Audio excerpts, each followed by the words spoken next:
Grab their tags and ammo. Sarge, we better get moving. Agreed. We'll find better cover in those buildings. Butkus, you take point.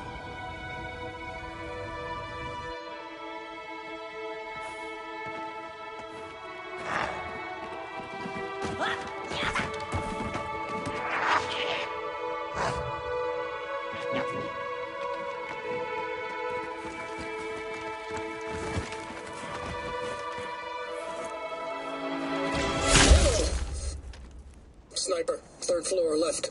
Here, let me give him my welcome to Earth gift basket.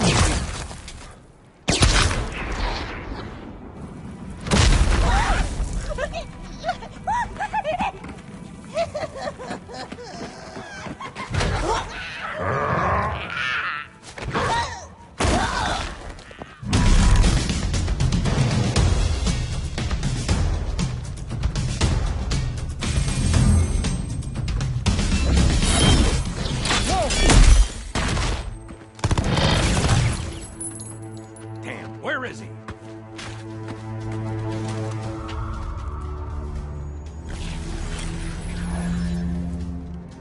Anybody see him?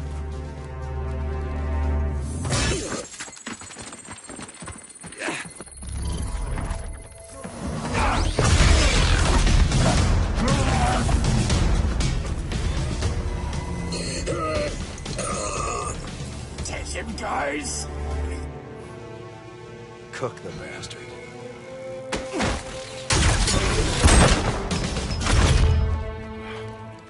Second squad, this is Cortana. What is your status? Over. We're operational, ma'am. Barely. Our pilots didn't make it. Find a hole. Stay put. We'll come to you.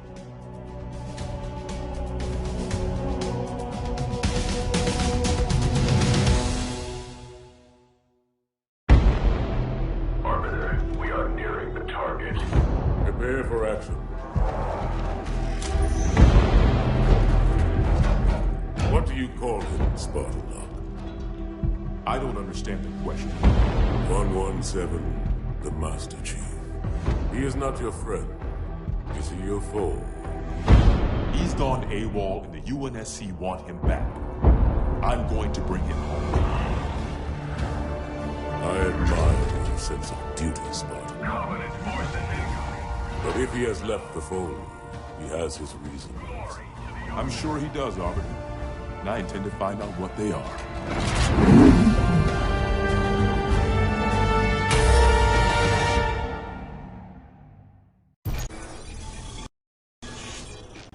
Pursuant to Office of ONI Retrieval and Acquisitions Inquiry of 26 September 2552, the following is a target profile of Thel 'Vadamee, Supreme Commander of the Covenant Fleet of Particular Justice, compiled by Lieutenant Commander Locke.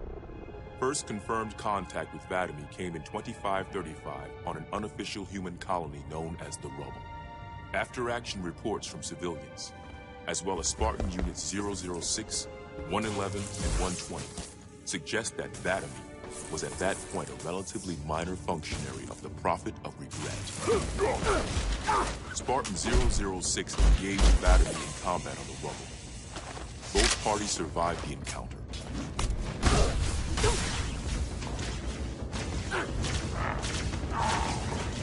Shortly after 2535, the UNSC first encountered the newly formed Covenant Fleet of Particular Justice, now led by 'Vadamee.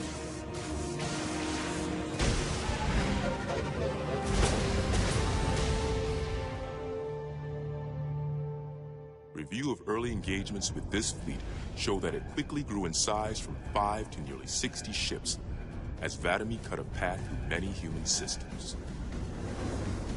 ONI Section 3 made multiple attempts to anticipate or even track 'Vadamee's movements, at the cost of a number of operatives' lives. 'Vadamee eluded all such efforts, and he continued his unpredictable and devastating campaign. 'Vadamee also stands out from other Covenant commanders in the frequency in which he takes a personal role in ground assaults.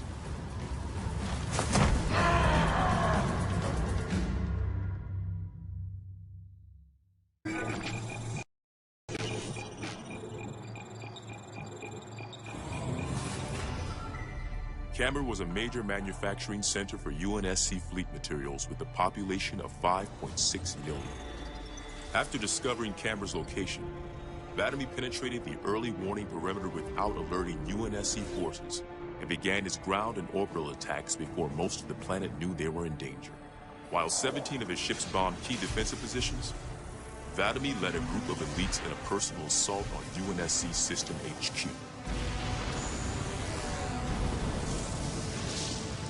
One of the first units to engage Vatamy was the 3rd Battalion Reserves, who were so unprepared for the arrival of the Covenant forces that Vatamy found them unarmed and defenseless.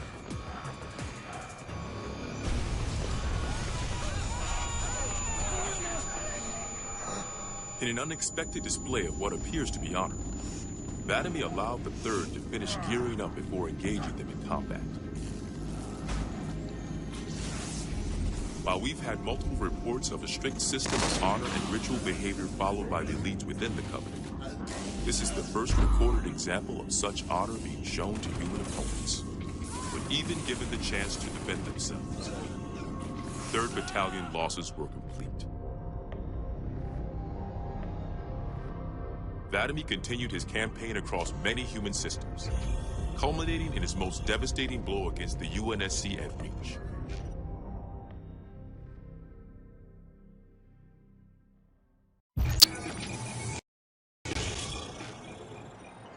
Vatamy's most recent and damaging blow to the UNSC was the fall of Reach. Oni has still not been able to fully determine how Vatamy located the planet, and once again, he caught us completely by surprise when his forces arrived in orbit and on the ground. Vatamy is responsible for over 1 billion total casualties and the loss of at least 7 human planets. His forces have defeated all UNSC counterattacks at the cost of 123 fleet vessels and over 23,000 personnel.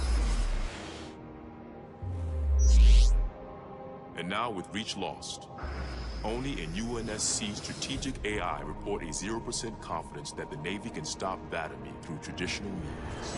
In the opinion of this investigator, Vatamy is the most dangerous Covenant military asset on the field. It's common knowledge that the Covenant have a significant technological advantage over the UNSC, but are sometimes inflexible in their tactics. This is not the case for Vatamy. We cannot predict what he'll do next, but given time, we fear he will dismantle all remaining UNSC strongholds. This agent's recommendation? Immediate termination. If humanity wants to survive this war, we cannot do it with Vatamy on the field.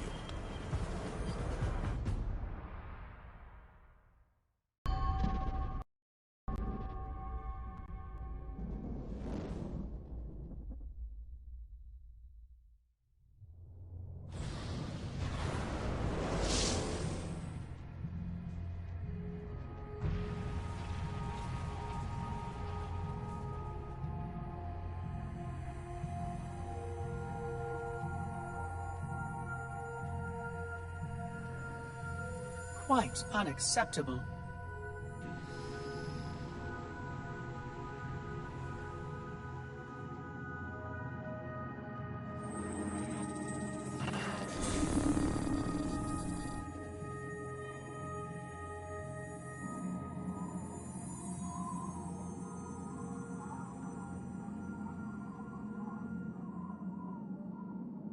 Glorious day. The prophets will be pleased that we have rescued an oracle from the humans' violation of the Holy Temple. Why do you keep calling it a temple?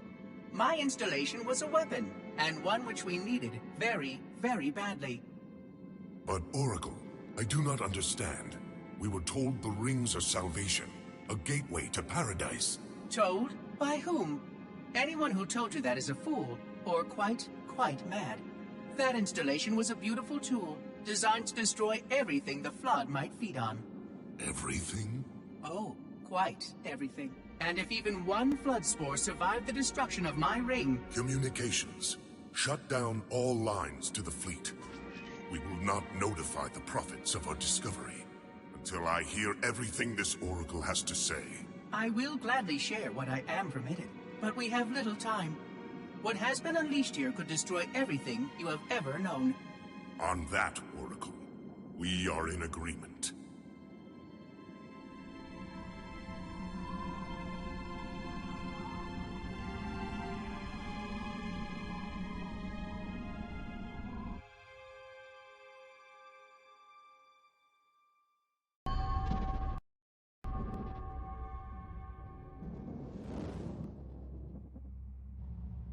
Your actions do not make sense. Proper protocol for a flood outbreak is to establish immediate infection reporting. Communications must be maintained with all local forces in order to track any spread of the parasite. There are no local forces, Oracle. For now, all you have is me. But I tracked multiple ships in orbit, including some remaining human presence. In light of the danger posed by the flood, surely you can set aside this disagreement with the humans and... No. Anything still alive in orbit is our enemy. The humans have very good cause to kill us on sight. And the knowledge you've shared with me casts doubt on the entire purpose of our covenant. If any of our ships remain above us, they are not the help you seek. But why would they not provide assistance? Because of this talk of prophecies and journeys? I learned a small amount about your covenant before that reclaimer blew up my installation. But my understanding is incomplete. The AI I encountered on board one of your ships was less than forthcoming. What you need to know, Oracle, is that thousands of years ago, at the founding of our great covenant, a bargain was struck between the prophets and the elites. A bargain which I fear will be the end of us.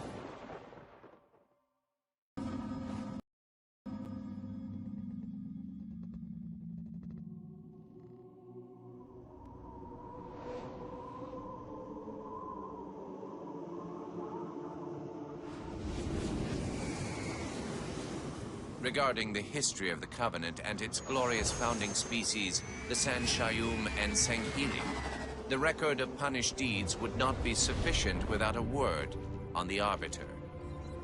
Not the consignment of shame that it is currently, but what came before, the legendary warriors of Sanghili past.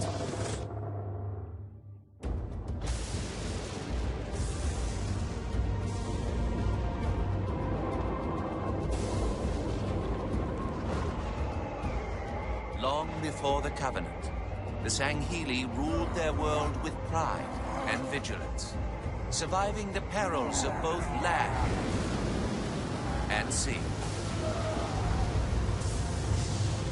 These were the arbiters of old, part king, part judge, warrior rulers, unlike any of which would follow. When we arrived on their frontier world of Ulgathon, the cost of life was severe. Led by a mighty arbiter, the Sanghili resisted our entreatment with ruthless force, leading to decades of war.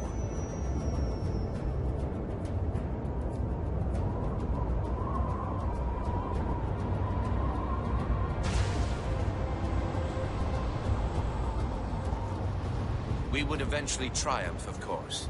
And when we did, we would not ignore the mantle of the Arbiter. Like all things, we would bend the Sanghili to our own ends. The Arbiters would become the very will of the Prophets.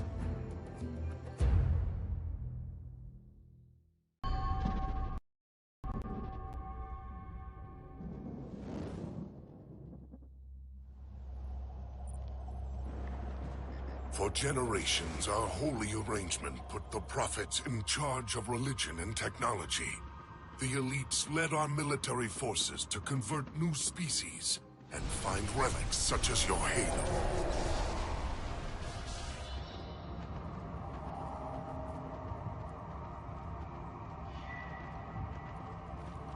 And these relics you sought, the Sanshayum, your prophets, told you that they would lead you on this great journey?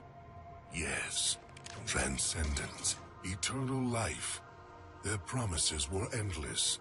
We gave up our old ways to follow the Prophet's lead on the great journey.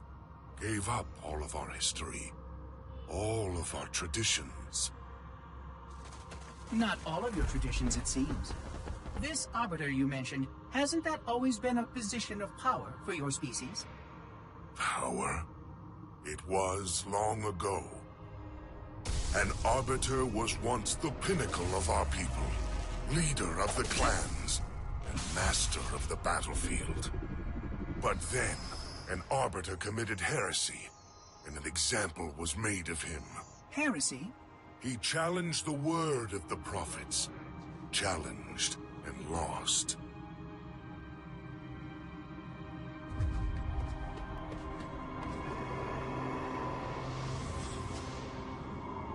So the title of Arbiter became a badge of shame for our most spectacularly failed warriors. Yes. They were accomplished manipulators. Back before the firing of the array. I see at least that hasn't changed. Manipulators? What? And before? Before when? I will explain later. Right now, I want you to tell me everything you can of these Arbiters.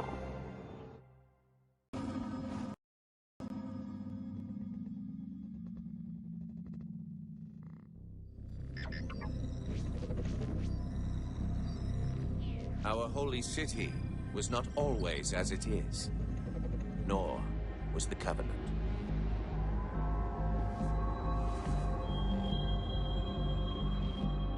At one time, it was only San Shayum and Sanghili. But as we grew, and new species were added to our number, radical steps had to be taken.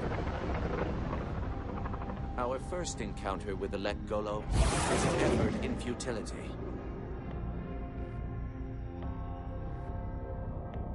The blasphemous creatures had devoured a Forerunner orbital, shattering its remains into 1 trillion pieces.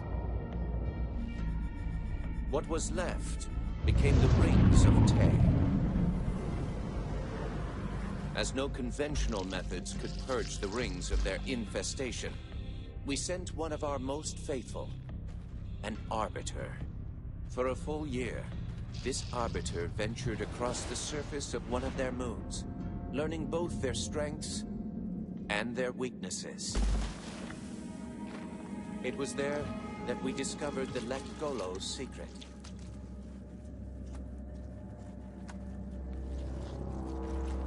Although some of their kind rightly bore the blame for the orbital's desecration, others had only devoured around the Forerunner materials. And with reasoning and much labor, these could be used to serve the Covenant.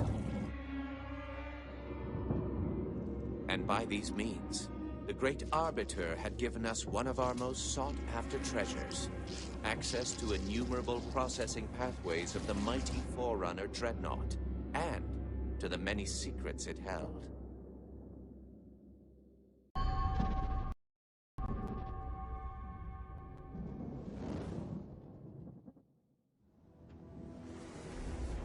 It is most unusual that in all the exploits of these Arbiters, you never mention their role in choosing their missions of redemption. There is no role, Oracle. Once one of our commanders becomes an Arbiter, he belongs to the Hierarchs. These Hierarchs, they are the same High Prophets who control all the holy relics you collect from my time? The same. And they use these relics to build your new weapons? And bring you the word of your gods? It has always been so. Interesting. Am I a holy relic? I do not understand. Because I am certainly not a god. I am a tool, as is this mining platform you stand upon, as was the installation that once orbited the planet. The Forerunner's technology is lasting and indeed quite powerful, but I'm quite certain they would have told me if I was infused with some kind of divine power. I suspect some of your prophets may have been quite aware of how much divine inspiration tools such as myself could provide. And you never questioned these proclamations. Even your mightiest warriors, these Arbiters, never questioned? Questioning was what brought shame to the word Arbiter long ago, Oracle. How disappointing. I fear now that there are many questions we should have been asking for a long, long time. I would be more than happy to answer any such questions, but I have a few more for you. Continue your tale of these arbiters.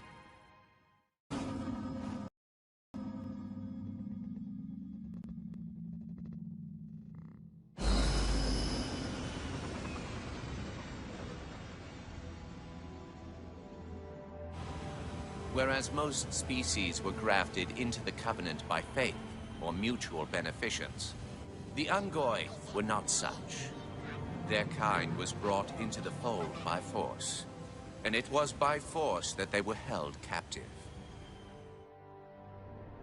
Their world had no prayer against our might and majesty, and their peoples were quickly laid low, many of them brought into subjugation.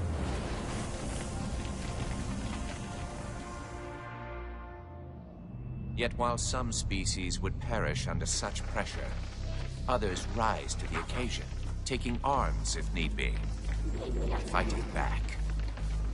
Such it was for the Ungoi when their feud with the Kig-Yar led to rebellion. An effort by the Kig-Yar to sterilize the Ungoi population was met with stiff resistance, and for a time, the Holy City was thrown into chaos. Once fully provoked, the Ungoi were merciless in their violence, lashing out at all species. Their large numbers and their tenacious volatility made them a suitable challenge, even for the elites. And yet again, we turned to an arbiter. And with a ferocity unparalleled since the beginning of the Covenant, the Ungoi world would be reduced to glass. Those within the Holy City would be forced to watch, unable to stop what could have been the very end of their kind.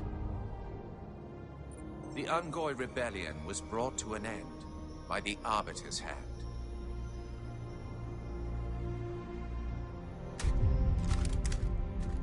Their world was not completely lost, and those who survived within high charity found some measure of mercy. They had proven their worth in combat, and would now serve alongside the Sangheili in battle.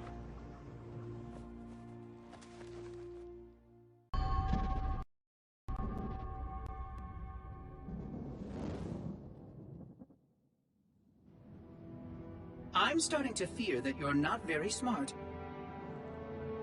Mind your tongue, Oracle. Oh, I mean no offense. I'm not talking about you. I'm talking about your species.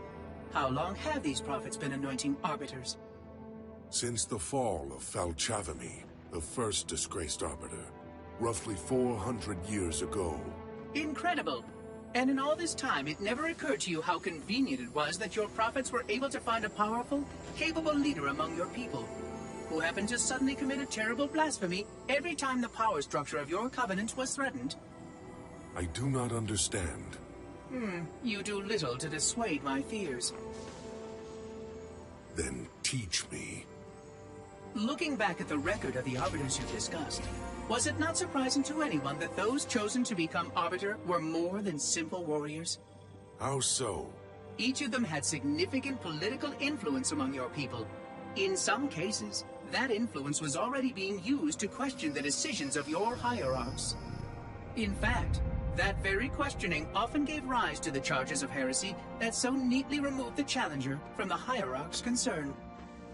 And once they were branded arbiter, they promptly and quite cheerfully ran to meet their deaths.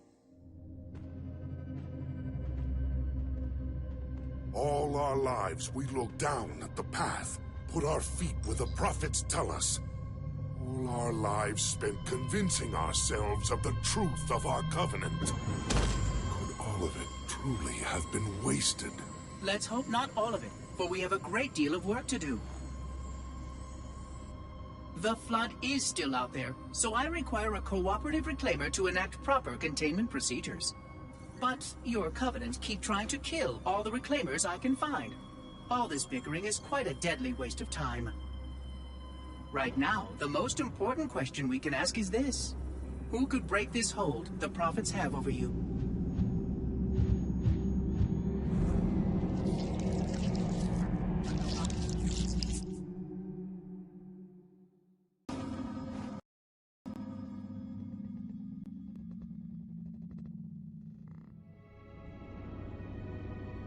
The history of the Arbiter is one of both legend and infamy. Their name has been corrupted by great shame, though the contemporary is perhaps the most confounding of all. Thel 'Vadamee was born of noble blood, the legendary House of Vada. His family's renown demanded great expectations for his military career, and he would meet them all.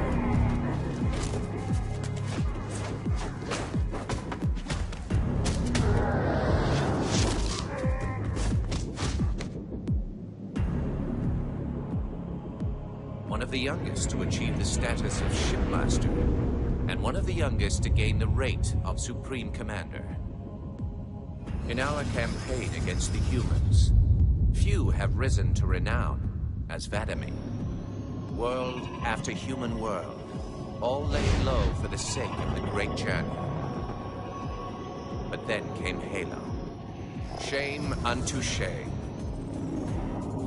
He failed his greatest charge, and the sacred ring was desecrated. By such disgrace, Thel 'Vadamee became the Arbiter. As a mere scribe, I do not challenge the word of the Hierarchs, but I would be remiss not to voice concern. This Sangheili should have been put down, publicly slain as an example to all of our prayerful expediency. With the discovery of a second ring and the changing of the guard, all things are in jeopardy. Will this Arbiter remain loyal? Or will he stand with his people as they are abolished by our newfound might? I would never openly challenge the divine proclamations of a hierarch, but this Arbiter is a risk I would not have tolerated. And I now fear the days of the Covenant are numbered.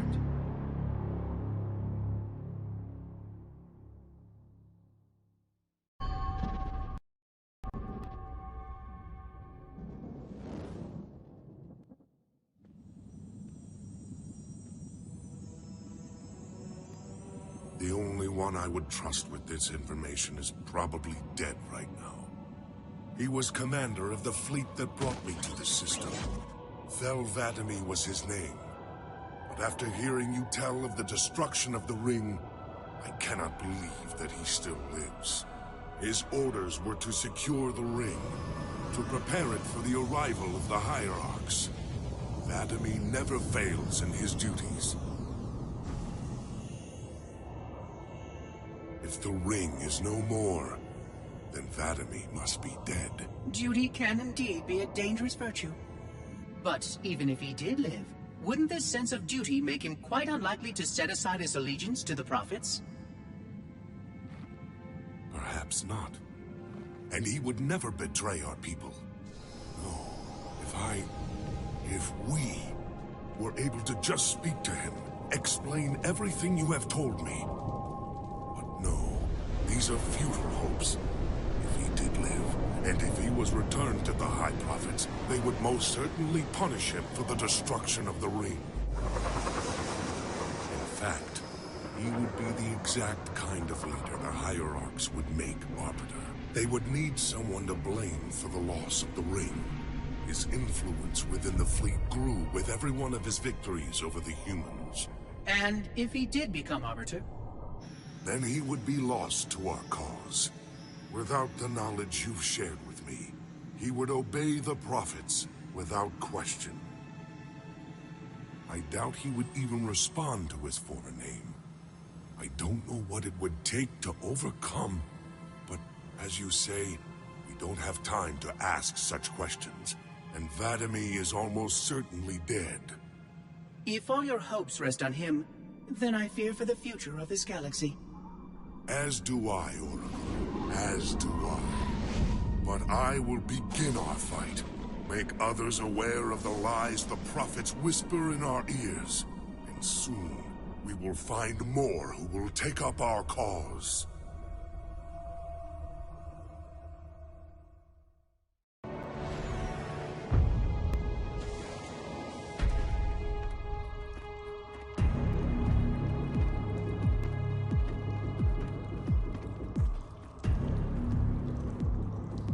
Activate the Kindler. Make haste. We have little time.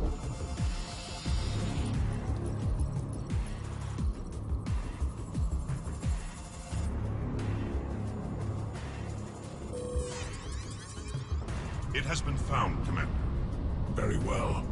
Mark the coordinates and proceed with caution.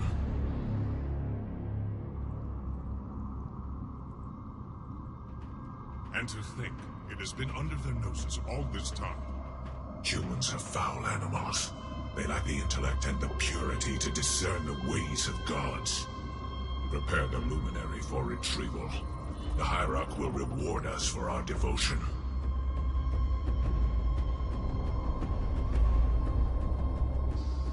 Well done, Commander. Do you know what you found? A Luminary Hierarch. A divine instrument. It is more than that, Commander. This is the one spoken of in the prophecies. It lights the sacred path.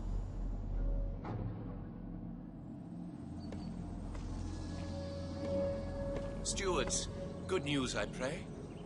It was not easy, Blessed One. The Luminary was not forthcoming with the holy words, but our hope proved true.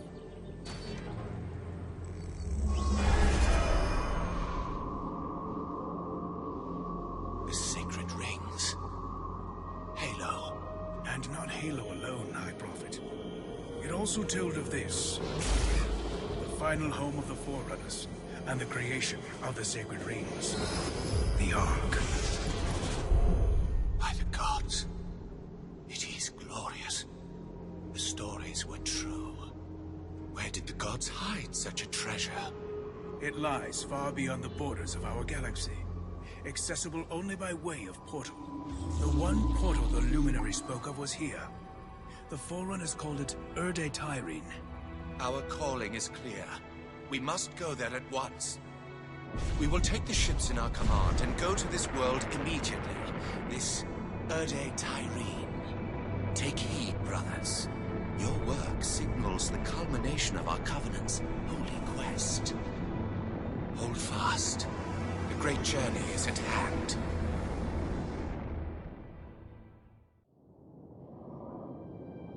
Roger that, Chief. We'll meet you at the rendezvous point when we're done here. Blue 2 out. John should be here too. They'd listen to him. Somebody needs to be getting work done while we deal with the red tape. What do you think they want from us? It's naval intelligence, Linda. They want us to tell them everything's gonna be okay. Hate to disappoint.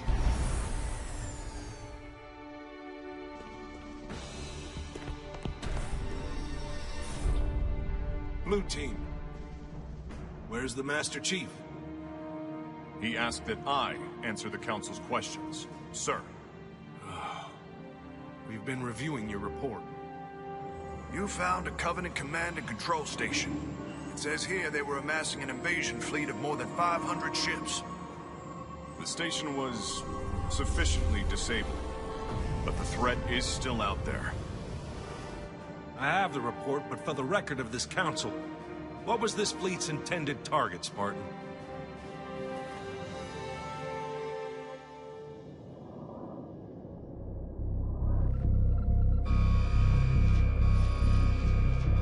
Station Control, can I get confirmation on probe Charlie 319er? Looks like it might be a faulty reading, but... Alert, alert, alert, alert. This can't be right. C319 is active and functioning properly. Station! Alert home fleet immediately! They found us! The Covenant! They found Earth!